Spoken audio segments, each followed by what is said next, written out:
बहन की है जो आज भी अपने आप को सुरक्षित महसूस करती है, और ये आवाज उस हर बिहार के युवा की है जो अपने पेट पालने के लिए दूसरे शहरों में पलायन करता है। और जब भी हम इतिहास की तरफ देखते हैं तो सबसे पहले अपने सम्राट अशोक की छवि याद आती है। सम्राट अशोक एक ऐसे शासक थे जिन्होंने सिर्फ तलवार से नहीं बल्कि न्याय और धर्म और विचारों से इस देश का नेतृत्व किया और शासन किया। उनका हक और हिस्सेदारी दे तो इसके लिए हम सभी को एक मंच पर आने की जरूरत है। मैं आपसे 3 सवाल पूछता हूं। क्या आज हमारे कुशवाहा समाज में एक नए नेतृत्व की जरूरत है या नहीं है? आप लोग बताएं, है या नहीं है? आज हमारे बहुजन समाज को एक नए नेता की जरूरत है या नहीं है?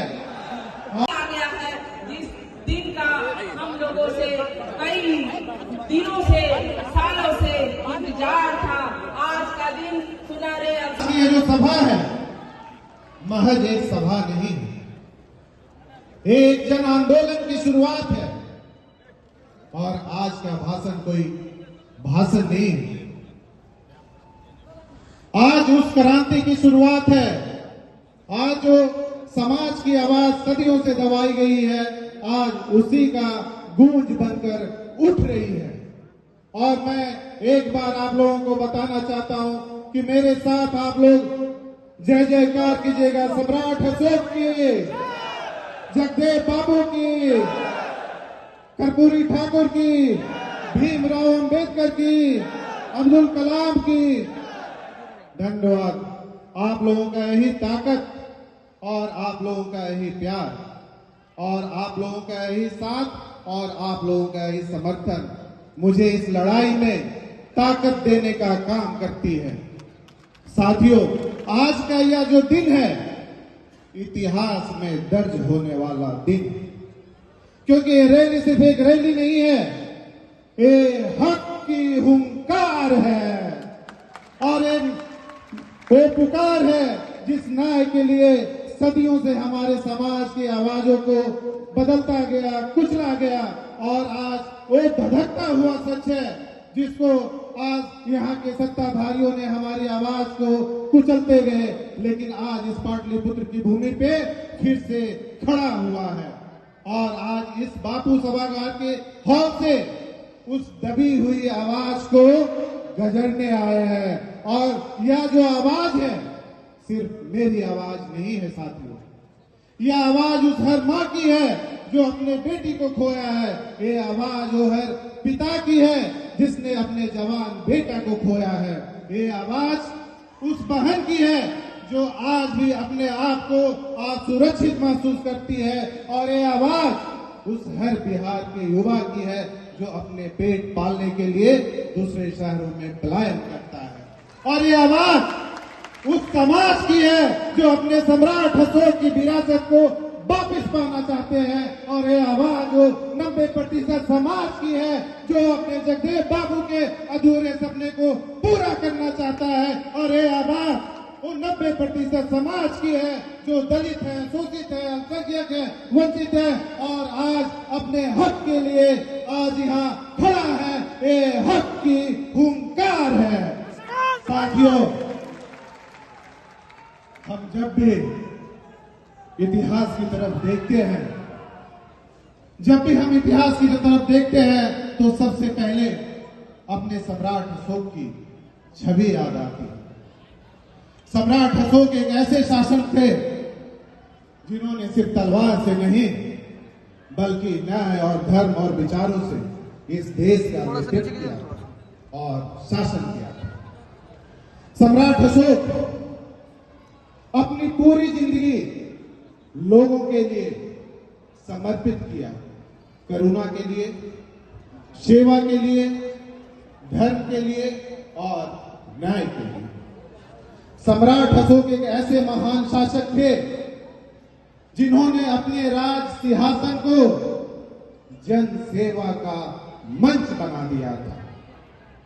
और उनका जो शासन था वो न्याय, धर्म और जन कल्याण पर आधारित थी।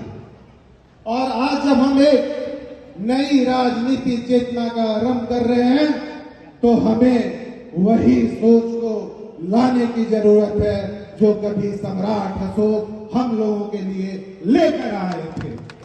जन कल्याण की सोच और नीतियों में जन सेवा की सोच। लेकिन ये हमारे समाज की विडंबना है कि जिस सम्राट अशोक ने इस देश पर अपना नेतृत्व किया, आज उनके इतिहास को, उनके विरासत को हम संजो नहीं पाए और उनके इतिहास और विरासत को हमने किताबों में बंद कर दिया और अपनी हक की लड़ाई के लिए यहाँ के सत्ता के गलियारों में खो दिया। साथियों, और साथ ही साथ हमारे नायक, हमारे आदर्श जगदेव बाबू को भी भूलने की जरूरत नहीं है। जगदेव बाबू एक नेता नहीं थे, वो एक आंदोलन थे, वो एक विचार थे, वो एक मशाल थे। उन्होंने कहा था जिसकी जितनी संख्या भारी उसकी उतनी हिस्सेदारी। और यह सिर्फ एक नारा नहीं था, एक सामाजिक न्याय की हुंकार थी। और उन्होंने सीधे और साफ कहा था कि 10 का शासन 90 पर नहीं चलेगा, नहीं चलेगा। और मेहनत करेगा धोती वाला और राज करेगा टोपी वाला, ये नहीं चलेगा, नहीं चलेगा। साथियों, जब यहाँ के सत्ताधारी जगदेव बाबू की आवाज को दबाने की कोशिश की तो उन्होंने अपने खून को मिट्टी में मिला दिया और हमेशा के लिए शहीद हो गए। लेकिन उनके जो विचारधारा आज भले ही जगदेव बाबू हम लोगों के बीच एक शारीरिक रूप से मौजूद नहीं, लेकिन उनकी जो विचारधारा आज भी हर गांव में, हर गली में, हर मोहल्ले में, हर किसी के दिल में जिंदा है। और आज फिर से अगर कोई लड़ाई हम लोग लड़ने जा रहे हैं तो जगदेव बाबू का सपना अधूरा नहीं रहना चाहिए, क्योंकि उन्होंने कहा था प्रतिनिधित्व में समानता चाहिए और संसाधनों में हिस्सेदारी चाहिए। और हमारे जगदेव बाबू की सच्ची श्रद्धांजलि तभी होगी जब हम उनके पद चिन्हों पर चलने का काम करेंगे, क्योंकि उन्होंने ही हम लोगों को हक की परिभाषा सिखाई। और अगर हमें सत्ता में आना है और हमें अपनी हिस्सेदारी की लड़ाई लड़ना है तो हमें सम्राट अशोक और जगदेव बाबू दोनों के पद चिन्हों पे चलने की जरूरत है। साथियों, एक सवाल वर्षों से मेरे सीने में दबी है और मेरी आत्मा मुझसे सवाल करती है कि क्या हमारे समाज को वो हक और हिस्सेदारी मिली जिसके हम हकदार थे? साथियों, तो इसका जवाब आप सभी को पता है। हमने सबको सत्ता में बैठाने का काम किया, हमारे हाथों ने सबके सपने को आकार दिया, लेकिन यहाँ के सत्ताधारियों हमेशा हमें विकास से दूर रखने का काम किया। चुनाव आए, वादे हुए, वादा किया गया तुम्हें तुम्हारा हिस्सेदारी मिलेगा, लेकिन चुनाव आए और उनके वादे टूटे। ना तो हमें सत्ता में भागीदारी मिली और ना ही तो राजनीति में इतनी हिस्सेदारी मिली। हमने सबको सत्ता में बैठाने का काम किया, लेकिन बदले में हमें सिर्फ और सिर्फ उपेक्षा मिली। एक बेटा नहीं मरता है, बल्कि समाज की आत्मा रोती है। और एक मां बोलती है कि मुझे न्याय चाहिए, पर वो मां की आंसू अब ठहरेगी नहीं, अब एक गुस्सा हमारा रुकेगा नहीं।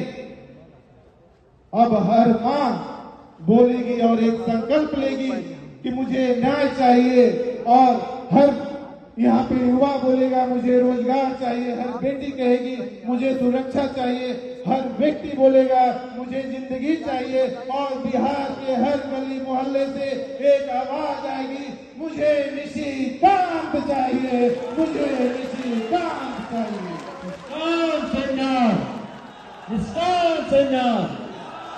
साथियों, कैसा हो निष्कांत सिन्हा जैसा हो। हमने सबको सत्ता में बैठाने का काम किया, हमने सबको सत्ता में बैठाने का काम किया, हमने सबको अपना वोट दिया, लेकिन बदले में हमें बेरोजगारी मिली। हमने लोगों के लिए अपना पसीना बहाया, लेकिन बदले में हमें